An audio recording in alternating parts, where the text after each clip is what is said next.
দিনে যে ব্যক্তি 100 বার পড়বে ওই দিনে আল্লাহর লিস্টে ওই ব্যক্তির চেয়ে বেশি আমলকারী কেউ হতে পারবে না। সুবহানাল্লাহ। তবে সেই ব্যক্তির ব্যতীত এর চেয়ে বেশি পড়তে কেউ 200, কেউ 300, 500 পড়তে, তখন সে বেশি সঙ্গে কে শেষ চলে যাবে। আর কি সকল নবীর গুণের এটা শ্রেষ্ঠতা আছে।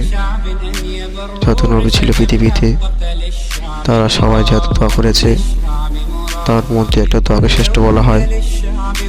শিখিয়ে দেবো কোনটা, সেটা হলো লা ইলাহা ইল্লাল্লাহ ওয়াহদাহু লা শারীকা লাহু লাহুল মুলক ওয়া লাহুল হামদ ওয়া হুয়া আলা কুল্লি শাইইন কাদির। এই দোয়াটা দিনে যে ব্যক্তি 100 বার পড়বে ওই দিনে আল্লাহর লিস্টে ওই ব্যক্তির চেয়ে বেশি আমলকারী কেউ হতে পারবে না। সুবহানাল্লাহ।